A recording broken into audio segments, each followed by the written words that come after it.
तरीके से लड़ाई खत्म हो जाएगी रशिया और यूक्रेन के बीच में, उसका उसने एक प्लान बनाया है और उस प्लान के बारे में उसने कल जिक्र करा था दोस्तों। ये गया कल है, उसमें उसने बताया कि साहब मेरा बहुत तगड़ा प्लान है और ये प्लान मैं अमेरिका में जो बाइडेन को भी समझाऊंगा और दो possible successors of Joe Biden. अब आपको पता है कि कमाला हैरिस भी चुनाव में उतरी हुई है और डोनाल्ड ट्रंप भी चुनाव में उतरा हुआ है। तो एक तो मैं प्रेसिडेंट बाइडेन को सारी स्टोरी और दूसरी स्टोरी इन दोनों को समझाऊंगा कि इन दोनों में से कोई भी जीते, जो प्रेसिडेंट बनेगा वो भी ये स्टोरी समझ चुका होगा। अब आपको डोनाल्ड ट्रंप की राय पता है। डोनाल्ड ट्रंप ये कह रहा है कि जो अमेरिका पैसे दे रही है यूक्रेन को लड़ने के लिए, अमेरिका क्यों दे रही है? कह रहे हैं हमारे लोगों के पैसे हैं, हम लोग टेकन से जो मेहनत मजदूरी करते हैं, अमेरिकन या कंपनियों में काम करते हैं, बिजनेस चलाते हैं, उनसे हम लेते हैं। डोनाल्ड ट्रंप का यह मानना है कि हमारा क्या लेना देना, हजारों किलोमीटर दूर एक यूक्रेन लड़ रहा है, वो लड़े अपना भाई, वो लड़े।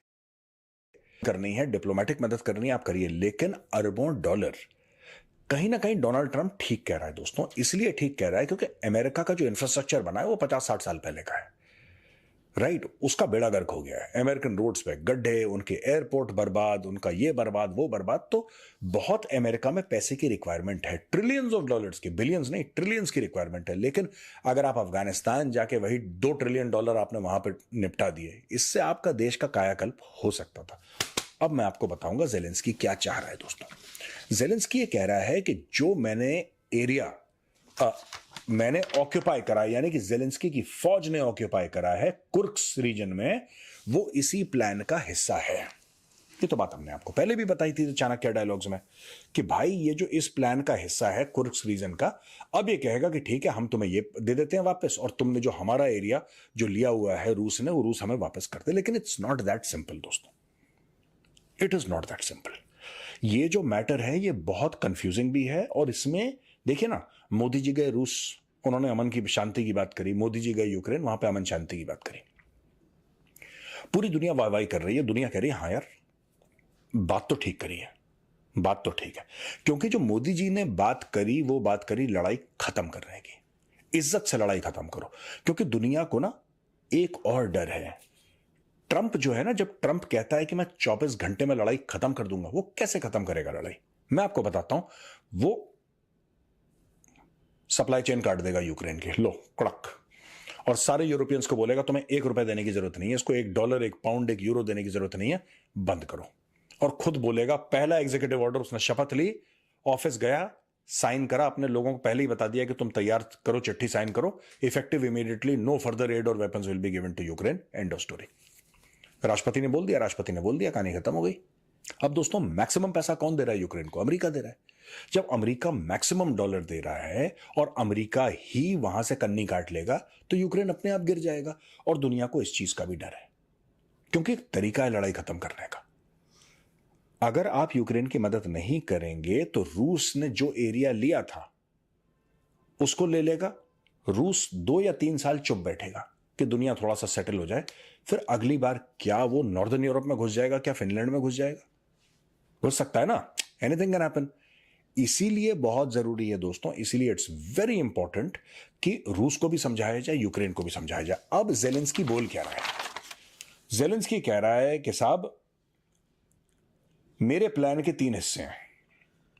ये भाई है जो जेलेंस्की अपना, इसके प्लान के 3 हिस्से हैं। ये कह रहा है कि strengthening Ukraine's global security role. अब इसका क्या मतलब है? Nobody knows, God forbid. आपका ग्लोबल सिक्योरिटी रोल क्या हो सकता है? आपके पास तो खुद के हथियार नहीं है, खुद के पैसे नहीं है, मांग के आप लड़ाई लड़ रहे हो। जब आप मांग के लड़ाई लड़ रहे हो, या तो आपके पास हथियार नहीं हो लेकिन पैसे हो, कि साहब हमने अमेरिका को $100 अरब का चेक पकड़ा दिया कि लाओ हथियार, कस्टमर बन गए। आप कस्टमर भी नहीं है, आप तो पैसे मांग रहे हो, आप तो हथियार मांग रहे हो, मांगे के हथियारों से लड़ रहे हो। और इसके दिमाग में है यूक्रेन का ग्लोबल सिक्योरिटी रोल, कि यूक्रेन का एक ग्लोबल सिक्योरिटी रोल रहे। ठीक है, कोई बात नहीं। Diplomatic pressure on Russia, and the war with dialogue. ठीक है जी, and the war with dialogue. यही तो मोदी जी कर रहे थे, लेकिन आपको अच्छा नहीं लगा।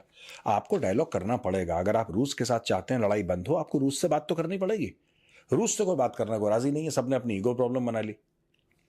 ठीक है, मेरी आपसे लड़ाई है और कोई तीसरा बंदा आ रहा है हम दोनों के बीच में बचबचाव करने के लिए, और लड़ाई खत्म करने के लिए, कॉम्प्रोमाइज करवाने के लिए, तो हमें दोनों को कम से कम उस बंदे से बात करनी पड़ेगी, या कम से कम आपस में बैठ के बात करनी पड़ेगी। वो बंदा सेटिंग करेगा कि इस न्यूट्रल वेन्यू में आओ और न्यूट्रल वेन्यू में आके तुम दोनों अपनी लड़ाई खत्म करो।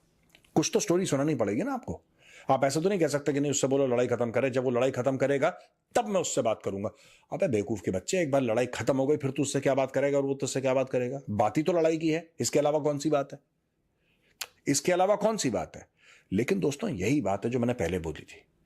मुझे नहीं लगता कि दोनों देश अभी इस वक्त इस मूड में है कि लड़ाई खत्म हो। रूस ने बोल दिया कि बकवास कर रहा है ये। अच्छा, रूस ने क्या बोला ये मैं आपको बाद में आके बताऊंगा। 2 पॉइंट मैंने आपको बताए ज़ेलेंस्की के। पहला मैंने आपको पॉइंट बताया यूक्रेन का ग्लोबल सिक्योरिटी रोल बताया, मैंने आपको पुटिंग डिप्लोमेटिक प्रेशर रशिया बताया। अब ये कह रहा है इकोनॉमिक स्ट्रेटजी। इसमें ज़ेलेंस्की ने कुछ डिटेल्स प्रोवाइड नहीं करी, लेकिन इकोनॉमिक स्ट्रेटजी ये होगी, हो सकती है जो मैं गेस कर रहा हूं, कि रूस को आप और तगड़े सैंक्शंस यूज के ऊपर डालो, और जो भी इसमें न्यूट्रल। देखिए मैं बता रहा हूं आपको, ज़ेलेंस्की एक बहुत खतरनाक रास्ते पे, रूस तो खतरनाक रास्ते पे निकला ही है। दिस ज़ेलेंस्की इज अ मेगालोमेनियक, ठीक है, ये भी थोड़ा सा दिमाग से पैदल है, थोड़ा सा हिला हुआ है। इसको ऐसा लगता है कि जो देश यूक्रेन के साथ नहीं खड़े वो यूक्रेन के खिलाफ है। आप समझ रहे हैं? He does not want peace, he wants to win the war, he wants to break Russia.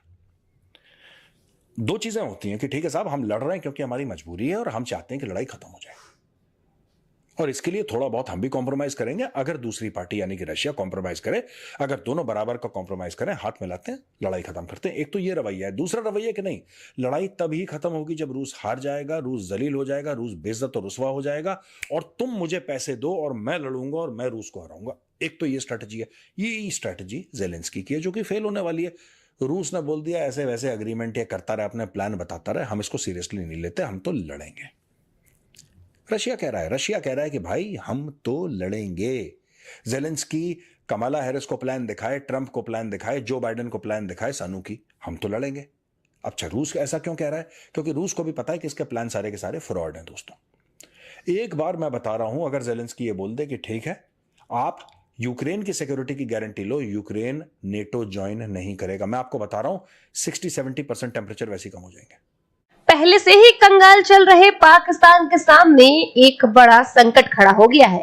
यह संकट खड़ा किया है ईरान ने, जिसने एक अप्रत्याशित घटनाक्रम में पाकिस्तान को अपना आखिरी नोटिस भेज दिया है। यह notice Iran Pakistan gas pipeline को लेकर भेजा गया है। इसमें कहा गया है कि अगर पाकिस्तान 180 दिनों की पूर्व विस्तारित समय सीमा के दौरान गैस पाइपलाइन का निर्माण नहीं करता है तो तेहरान के पास सितंबर 2024 में पेरिस मध्यस्थता न्यायालय में जाने के अलावा कोई विकल्प नहीं होगा।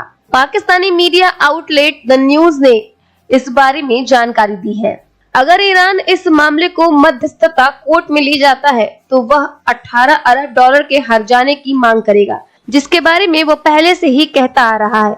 देश को दिवालिया होने से बचाने के लिए IMF की खैरात पर चल रहे पाकिस्तान के लिए यह रकम बहुत बड़ी है। ईरान पाकिस्तान गैस पाइपलाइन परियोजना को साल 2014 में पूरा होना था, लेकिन अमेरिकी प्रतिबंध के डर से पाकिस्तान इससे पीछे हट गया था, जिसके चलते यह 10 साल की देरी से है। गैस बिक्री खरीद समझौते GSPA पर साल 2009 में फ्रांसीसी कानून के तहत हस्ताक्षर किए गए थे। इसके तहत परियोजना को लेकर किसी तरह का विवाद होने पर पेरिस स्थित मध्यस्थता कोर्ट में दोनों पक्षों की सुनवाई होगी।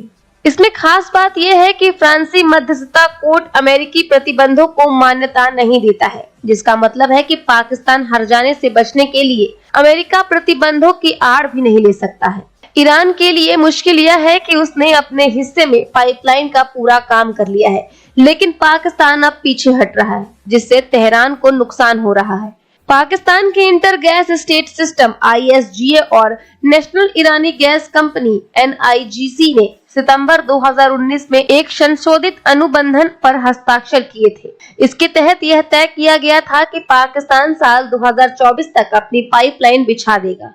इस दौरान ईरान किसी अंतर्राष्ट्रीय अदालत का दरवाजा नहीं खटखटाएगा। संशोधित अनुबंध के तहत पाकिस्तान फरवरी-मार्च साल 2024 तक अपने क्षेत्र में पाइपलाइन बिछाने के लिए बाध्य था। हालांकि ईरान ने पाकिस्तान को 180 दिनों की और छूट दी, जो सितंबर साल 2024 में समाप्त हो रही है। हालांकि पाकिस्तान अभी भी पाइपलाइन बिछाने से बहुत दूर है।